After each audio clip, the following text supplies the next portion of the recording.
주님이 지금 여러분에게 하시는 이 질문 앞에 우리가 직면하기 바랍니다. 죄를 끊어내고 타협을 끊어내고 미움을 내려놓고 우리에게 주신 그 사명을 붙잡기 바랍니다. 성령 하나님께서 지금 우리에게 말씀하신다면 우리는 그 주님의 말씀을 끝까지 붙잡아야 돼요. 우리가 그 말씀을 붙잡지 않으면 교회는 세상과 구별되지 않습니다. 세상의 가치관이, 세상의 진리가, 세상의 좋은 것들이 나를 이끌어간다면 나는 세상 사람과 전혀 다르지 않습니다.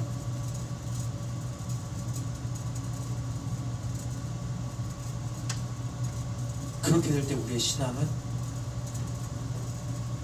죽어갑니다. 그러나 아직 늦지 않았습니다. 에스겔 37장에서 하나님의 환상을 보여주시잖아요. 마른 뼈가 살아나는 환상. 마른 뼈가 하나님의 말씀을 대언할 때 마른 뼈가 뼈들이 떠거덕떠거덕 맞아져요. 근육이 생기고 힘줄이 생기고 신경이 생기고 피부가 생깁니다. 그러나 아직 그 뼈들은 죽어있는 상태였어요. 그때 거기에 하나님의 호흡이, 성령의 운행하심이 한 사람 한 사람을 만지는 순간 그들은 살아납니다. 성령이 만지시는 건 그들은 군대가 됩니다. 오늘 하나님이 이 자리에서 우리 가운데 동일한 말씀을 하시는 거예요. 죽음을 이기는 생명의 능력, 성령의 능력과 역사가 오늘 우리 가운데 함께하길 바랍니다.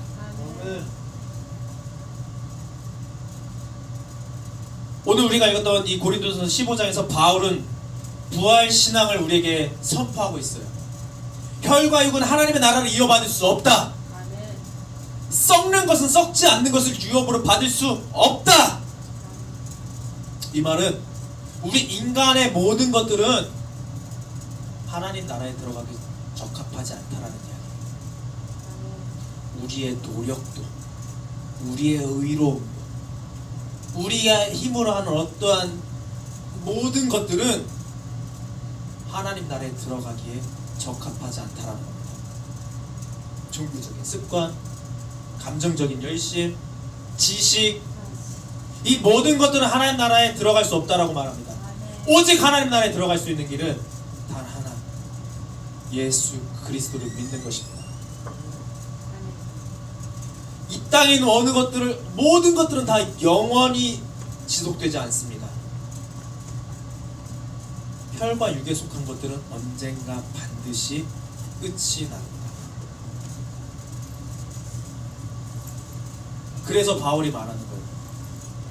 순식간에, 진짜 눈 깜짝할 사이에 마지막 나팔이 부르는 그 순간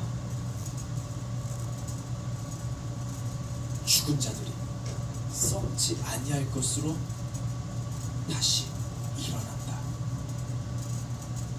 그때 우리는 변화된다라고 합니다. 즉 하나님의 나라는 변화된 자만이 들어갑니다. 예수를 믿고 삶이 변화되어서 성령의 세례를 받음으로 하나님의 영이 그 안에 충만한 사람만이 들어갈 수 있는 겁니다. 사망이 쏘는 게 어디냐고 말합니다. 이 사망이 쏘는 것이라는 게 헬라어로 보면요, 독침을 의미해요. 독침.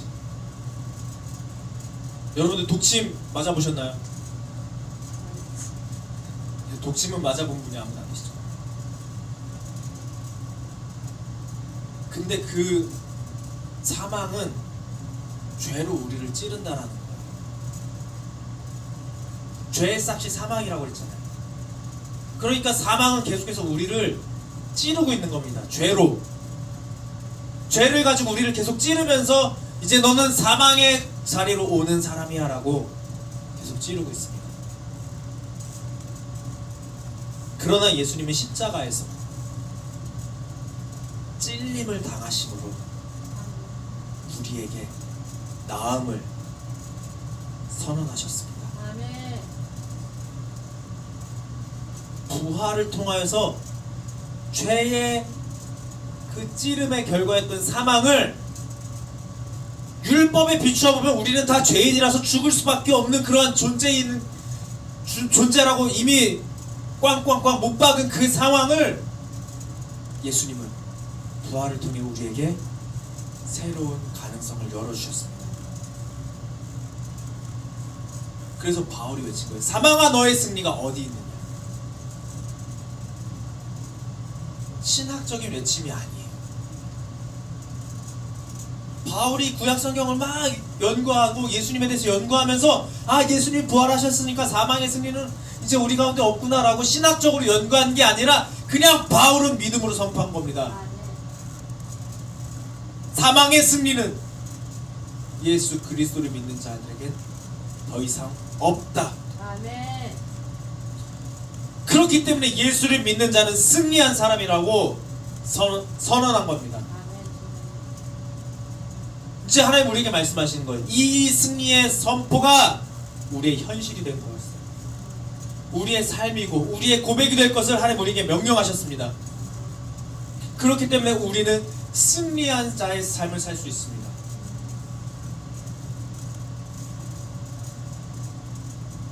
청년들아 강하고 담대하라. 너희가 이미 승리하였노라고 우리에게 선포하셨습니다. 어떤 분들은 그렇게 생각할 수 있어요. 내 나이가 이제 청년의 나이가 아니라. 아닙니다. 청년은 육신의 나이를 말하는 것이 아니에요. 주 앞에 서는 우리의 마음가짐을 말하는 겁니다. 제가 지난주에 안경을 맞추기 위해서 그 안경점에 갔어요. 그리고 이제 아이닥터를 만나가지고 시력 검사를 했습니다. 저는 물론 애가 4명이나 있지만 아직 철이 덜 들었는지 좀 청년 같은 그런 마음이었어요. 그런데 눈을 체크를 했는데 아이닥터가 저에게 물어보더라고요. 나이가 어떻게 되세요? 그러길래 예, 제가 이제 올해 43이 됐습니다. 그랬더니 그래요 하고서 제 안경 렌즈를 이게 기계 갖고서 렌즈를 착착착 돌리면서 맞추잖아요. 그래서 어느 게 더 잘 보이세요? 이게 조금 더 잘 보여요. 이게 조금 더 잘 보여요. 이렇게 하니까 선명해요. 검사 다 끝나고 난 다음에 그분이 저한테 하신 말씀, 노안입니다. 충격 먹었어요. 아니 내가 벌써 노안이라고?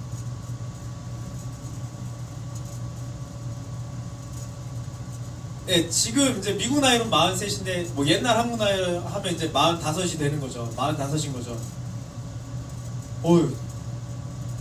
나는 아직 20대 청년 같은데 제 눈이 노안이라는 거예요.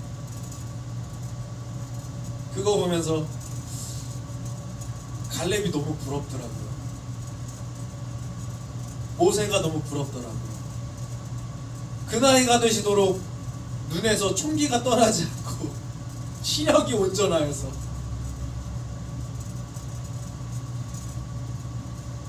그러나 제가 말하고 싶은 건 내 육신의 나이가 중요한 게 아니라는 거예요. 우리가 주님 앞에 어떠한 마음으로 서 있느냐가 중요한 겁니다.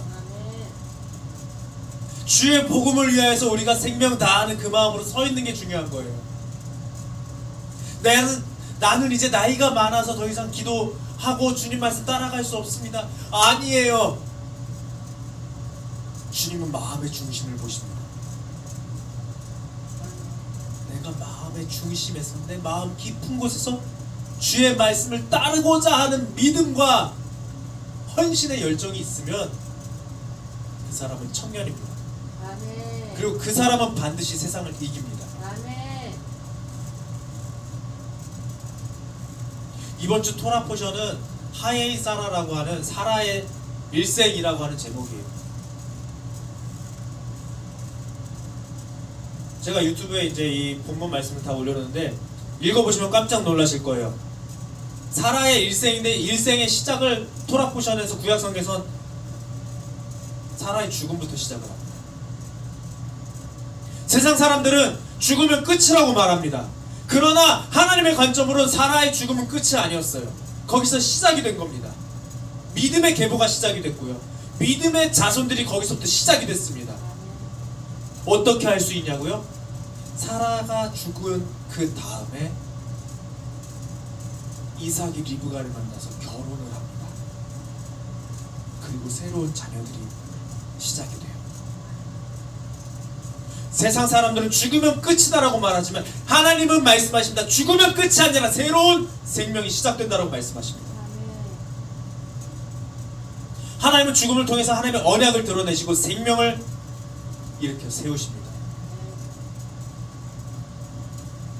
구약의 수많은 역사들을 보면 죽음으로 끝나는 것 같지만 그 말씀의 언약의 계보들이 이어져서 예수 그리스도까지 내려옵니다. 그리고 십자가 부활의 생명으로 완성됩니다.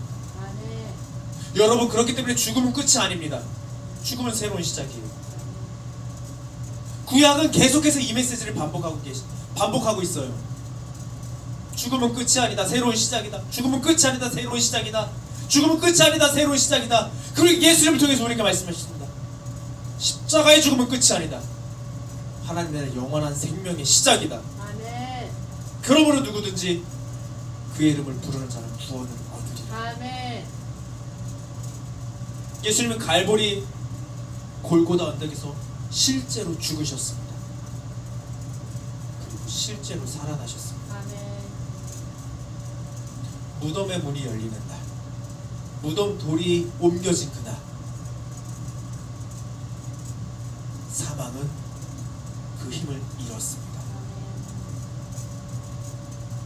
우리에게 생명이 찾아왔습니다. 이사야 25장에서 이렇게 말씀하셨어요. 사망을 완전히 멸하실 것이다. 이 하나님의 약속의 말씀들이 요한계시록까지 이어진 거예요. 그리고 요한계시록에서 우리에게 뭐라고 말씀하시냐? 어린 양의 보좌에 우리 주님이 통치하실 것이다. 마지막 나팔이 울리면, 오늘 우리 고린도전서 15장에 나오는 마지막 나팔이 울리면 세상 나라가 우리 주와 그 그리스도의 나라가 되어 그가 세세토록 왕노릇 하실 것이다. 아멘.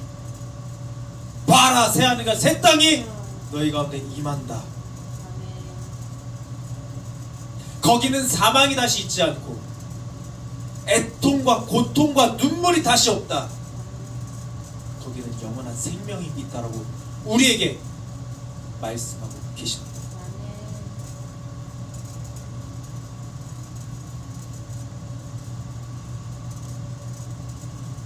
그게 승리하는 삶입니다. 여러분, 엄마가 아이를 임신하면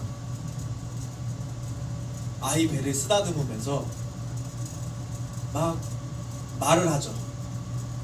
아이 배를 쓰다듬으면서 말을 합니다. 요즘은 그것도 태교라고 그 배에다가 이 헤드폰 같은 거 대놓고 막 클래식도 들려주고 막 별 신경을 다 하더라고요. 막 영어 잘하기 원하는 부모님들은 배에다 그 헤드폰 대놓고 영어 뭐 노래 틀어놓고 그런다고 그러더라고요. 근데 그 아기가 엄마 뱃속에 10개월을 살아요. 그 10개월 동안 아이는 엄마 뱃속에 나가서 이 땅에서의 삶을 준비하고 있어요. 엄마 뱃속에 있는 그 시기를 우리는 태생이라고 합니다. 우리는 이 땅에 태어나 살면서 많은 것들을 배우고 습득합니다. 이 땅에서의 삶을 우리는 인생이라고 말합니다. 그 인생은 죽으면 끝이 아닙니다. 우리는 이 땅에서 죽음 이후에 영의 삶, 영생을 준비해야 합니다. 사람들은 죽음 이후의 끝이라고 말합니다. 그러나 아니에요. 죽음 이후에 우리에게는 영원한 심판과 영원한 찬양의 자리가 있습니다. 이 땅에서 우리의 삶은 영생을 준비하는 삶입니다. 영생을 준비해야 되는 우리가 이 땅에서 이 땅의 것만 바라보고 살 수 있을까요? 태아는 엄마 뱃속에서 나갈 그날만 고대하고 있습니다.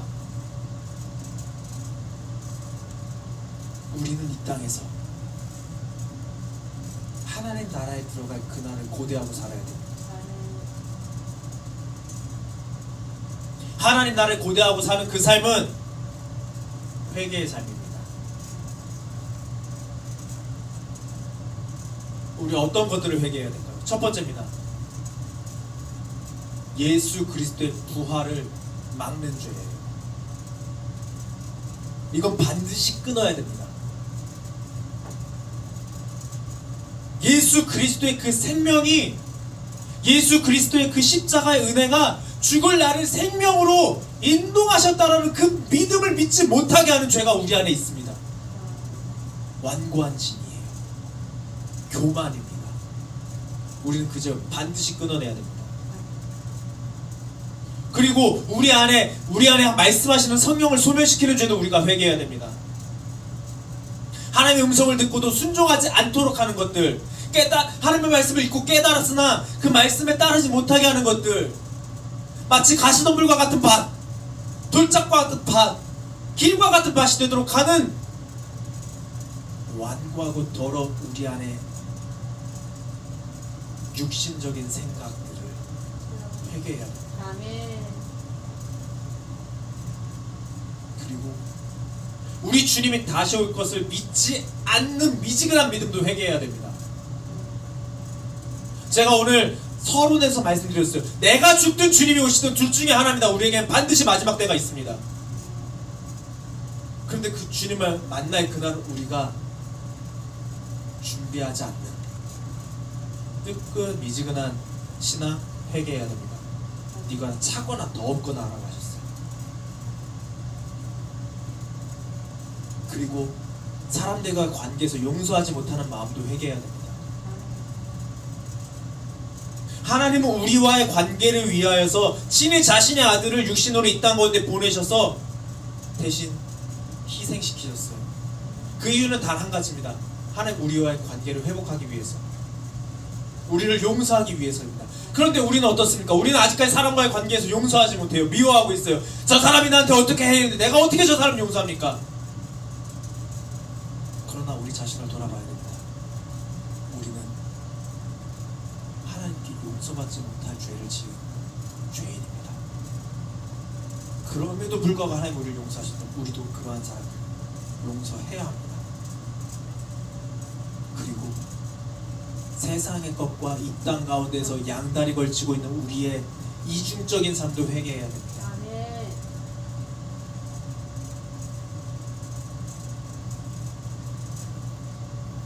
어떤 분들이 그런 말씀하세요. 회사에서 회식 자리 가운데서 저는 기독교인이라 술을 마시지 않습니다.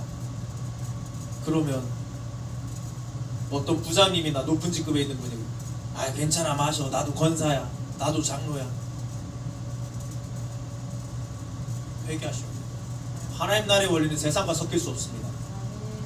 죄는 거룩함과 함께할 수 없습니다. 내가 현실적인 기준에 따라 살면서 영적 은혜만 추구하는 건 말도 안 되는 거예요. 영적 은혜를 추구하기 위해서는 세상을 떠나야 합니다. 거룩의 길로 향해야 됩니다. 그래야지만 우리 안에 영적인 충만함이 부어집니다. 그리고 이 모든, 지금까지 제가 말한 이 모든 죄들을 순종하지 못하게 하는 나의 교만함과 완악한 마음의 죄를 회개하시기 바랍니다. 우리는 순종함으로 그 나라를 얻는 겁니다. 예수님의 순종하심으로 우리가 그 나라에 들어갈 자격을 얻었다라면 우리도 예수님 말씀에 순종함으로 그 나라에 들어가는 겁니다. 아멘. 세상 따라가지 않는, 세상의 기준 두지 않는, 세상의 가치 따라가지 않는 그런 우리가 되기 원합니다. 세상의 것이 우리의 삶의 기준이 되는 순간 우리의 종착역은 지옥입니다. 그러나 세상이 아니라 하나님의 거룩함을 바라보고 살 때 우리의 종착역은 하나님 나라입니다. 그걸 아시기 때문에 예수님이 말씀하셨어요. 회개하라, 천국이 가까이 왔노라. 우리가 회개의 믿음으로 주님 앞에 나아가면 우리는 반드시 승리합니다. 아멘. 이 시간 우리 같이 기도하기 원합니다. 주님, 이 시간 우리가 회개합니다. 우리의 죄를 회개합니다. 아멘. 주님, 우리가 우리의 마음이 교만하고 완악하였던 것 회개합니다. 아멘. 주님 말씀을 믿지 않았습니다. 주님 다시 오신다고 하셨던 그 말씀 믿지 않았습니다. 세상의 가치에 기준 두지 말라고 한 것, 세상 따라가지 말라고 하신 것 우리가 순종하지 않았습니다. 주님 우리 안에서 계속 말씀하고 계심에도 불구하고 우리가 그 말씀 따르지 않았습니다. 우리가 부활의 능력을 믿지도 않았습니다. 부활의 권세도 믿지 않았습니다. 우리가 부활할 그날 주님 앞에 서게 되는 그것도 믿지 않았습니다. 주님 이 시간 회개합니다. 아멘. 우리가 온전히 거룩함으로 주님 따르게 하여 주시옵소서. 아멘. 이 시간 우리 주님의 이름 한번 부르고 함께 기도하겠습니다.